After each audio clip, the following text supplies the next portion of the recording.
Hello. Ayan, welcome to my kitchen. Ayan, magluluto tayo ng corned beef. Very easy and very quick. Ayan, nilagay ko na dyan yung aking onions and then aking patatas. Nilagyan ko siya dyan ng konting tubig, paminta. Hindi ko na siya dyan masyadong nilagyan ng mga pampalasa kasi yung ating corned beef, malasa na siya. Pero depende sa inyo kung anong tatakang gusto nyong gamitin. Ayan, ginisa-gisa ko lang siya dyan. Marami kayong pwedeng gawin dito sa corned beef. Depende kung ano man yung gusto ninyo. Ayan, pag nagisa na siya, malambot na yung patatas, is ready to dig in. Kaya naman, ayan, tikima na. At ayan, nangaamoy ko na masarap siya.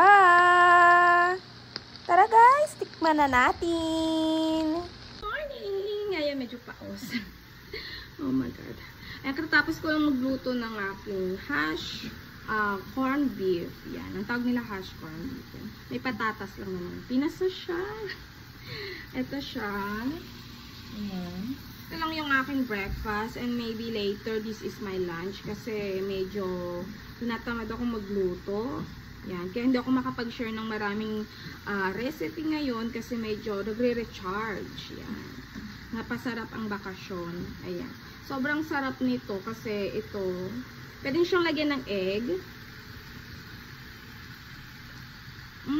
Hot.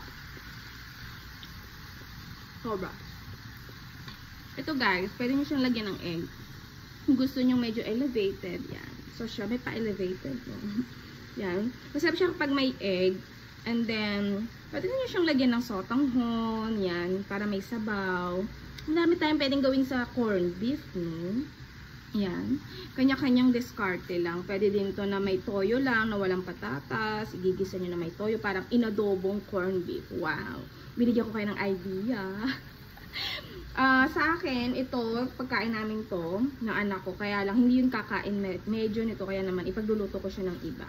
Dito sa bahay kasi, guys, kwentuhan muna, no? Dito sa bahay, marami akong niluluto kasi iba-iba kami ng food. Ako, Filipino food talaga ako. Then, yung asawa ko, Italian. Minsan yung anak ko, may mga gusto siya na kailangan iluluto ko rin naman. Minsan, kung ano yung nasa hapagkainan niya ng kinakain niya. Kaya lang minsan gusto ko mas marami siya nakakain. Kaya minsan sinusunod ko yung gusto niya. Pero mostly, may mga gulay siyang nakatago. Ayan, sa mga sauce ko, yan, gumagawa ko ng sarili kong nuggets, yan. Nalagyan ko siya ng gulay na hindi din nila alam. Kasi pareho sila ni daddy niya na hindi sila magulay na tao.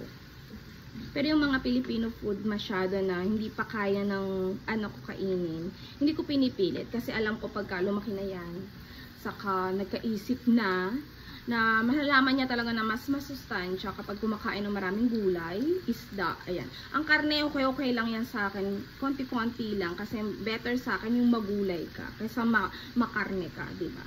Kasi ang karne, anytime pwede yan dyan isahog sa gulay, isahog sa ganito, ganyan. Pero mas gusto ko pa rin talaga gulay, talbos, yung kalabasa, pampalinaw ng mata. Ayan, tapos prutas, yung ano ko hindi masyado kumakain nun. Ayaw niya ng lasa, siguro sobrang na-spoiled, no? Kaya huwag niyo i-spoiled yung mga anak niyo. Ayan, kaya naman guys, it's ready na. Kaya naman tara, kain tayo. See you on my next video. Bye!